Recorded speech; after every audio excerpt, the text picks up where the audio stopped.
03722403之挑拨离间篇。我感觉你不想跟某个人同框啊？谁？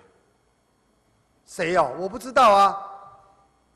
我感觉你宁可跟你的党团同框，你也不愿意跟台北市政府这些官员同框，很奇怪呢。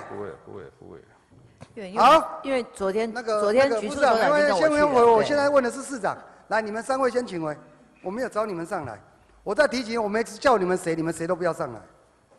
来，市长，我问你几个政治问题啊。不要问了。为什么不要问？问市政就好。你要参选总统的人，你有什么好不能问的？问市政就好了。市政一定会问的，我怕你答不出来啦，因为你市政好久没当市长了啦。不会，我每天都是黄珊珊在当啦，都是我们的3位副市长在当啦。没有，我每天都说的，最后都我自己定案的所谓。来，第一个，76，这2个人，你认为谁比较适合当台北市长？我刚才那个不熟了。2位都不熟。我没有跟他们实际共事过，不熟。那你认为他们2个依你的观念，哪一个比较适合当台北市长？我刚才这样的，我也是只有1票而已啊。没关系啦，我是说谁比较适合，我没有说叫你要支持谁啦。谁比较适合？坦白讲，我讲实话，我也不晓得。现阶段我也不知道，他们也没有表现出说他们到底要干什么。好，那很好。那第二个有当过台北市议员的，这2个适不适合当台北市长？徐国勇要选了？没有了，我是问你嘛，我总有疑问题吧？这个很久没有联络了。所以你认为徐国勇适不适合？我讲足久无联络了。那你还是必谈哦。对的。好，第3个，来，这3个人你要支持谁？谁适合当台北市长？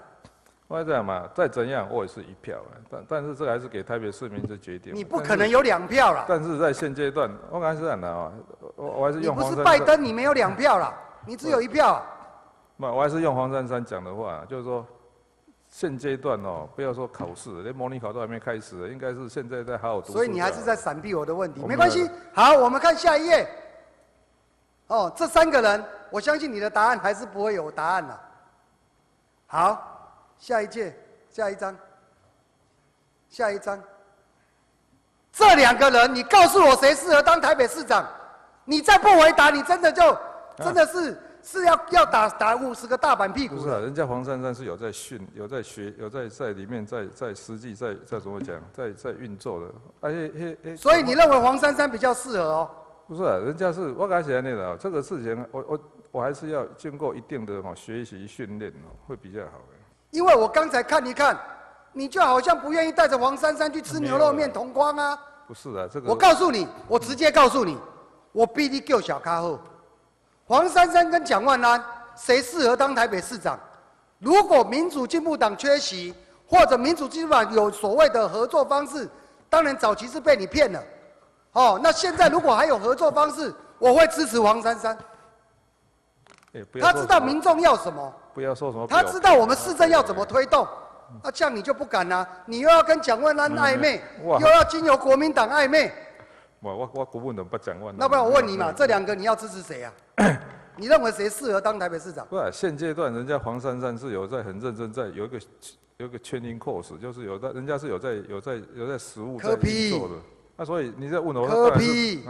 柯市长。什么事？大市长。你即马已经变成政治的老将。无啦，我刚才问这问题。什么问题你拢不爱针对问题？我跟你讲黄珊珊，我告诉你，民进党缺席，我支持黄珊珊，你敢吗？